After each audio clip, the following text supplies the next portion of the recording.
He may not be in that title picture because he just lost 2 straight to the champion. As long as Kamaru Usman is champion, he's not going to get a third crack. There is no desire for that whatsoever. But Chael, let's not pretend that in MMA, I mean, losses just don't mean as much as they do, say, in boxing. And I like that about MMA. There are a lot of great fighters in the history of the sport, legends, Hall of Famers, dare I say, who have double-digit losses on their resume. And so losses don't affect people. Look at the love that Masvidal is getting. Let's be honest. Going into this fight, he wasn't getting the kind of love he was getting back in 2019. He made a few, dare I say, PR blunders, if you will. Look at the love he's getting in the aftermath. Look at the love he's getting by the way in which he's handled this loss. The interview he did with me, the interview in the cage with Joe Rogan. This man is beloved. He is still a star. He is still a draw. And there are options out there for him. A Nick Diaz, if you will. If Nathan Diaz loses to Leon Edwards, that fight would make a lot of sense. If Leon Edwards loses to Nathan Diaz, that fight would make a lot of sense. There are big fights out there for Jorge Masvidal. He is not going anywhere. He told me that he briefly considered retirement for a second after the loss,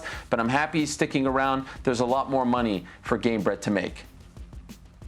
Ariel, if you're in the UFC, that means that you're either the champion or you are on your way to being the champion. I mean, that's all that we have over here. Champions and contenders. I don't want that policy to be an absolute. I want that to be a broad stroke. I want there to be extenuating circumstance, because that's where guys like Masvidal do fit in. You just threw out some wonderful names. Masvidal versus either Diaz brother, that works all day. Masvidal versus Conor McGregor. Conor talked at one point of going up to that weight class specifically because Dana said that he thought Masvidal was too big. I'm name dropping, but I'm doing that to try to prove a point, which whatever Masvidal does next, it's going to be a main event. It's going to be a big draw. Somebody might have to give Chael his way and acknowledge that this BMF thing has not gone away, and that needs to be put on the line. But let me tell you this. There is still scenarios where Masvidal fights for a championship. They just don't involve Usman. If Usman were to lose to Covington, by example, and Usman wanted a little break before the trilogy, if Masvidal had a win in between, Covington will give him the blessing. Covington will take the mic and call him out. A little roundabout path, but I'm just sharing for you. There are ways for him to get up at the top if he fights somebody. He's not going to be able to just sit out. I think that what you need to look for is Nate Diaz versus Leon. Winner fights for the championship. Loser takes on Masvidal.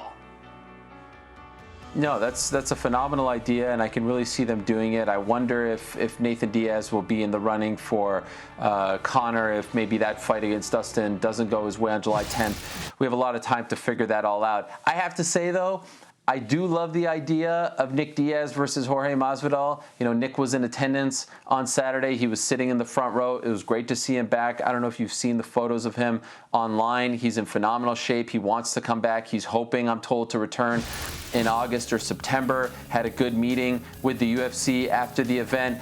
And if you recall, back in November of 2019, he told me that he wanted to fight Jorge Masvidal because of the things that Jorge Masvidal did to his younger brother, Nathan Diaz. However, the thing that the fans don't really know is that the Diaz brothers don't like to share opponents. They feel very strongly about this. There was once a time where the UFC was trying to put together George St. Pierre and Nathan Diaz. And Nathan wanted nothing to do with that fight because that was Nick's fight.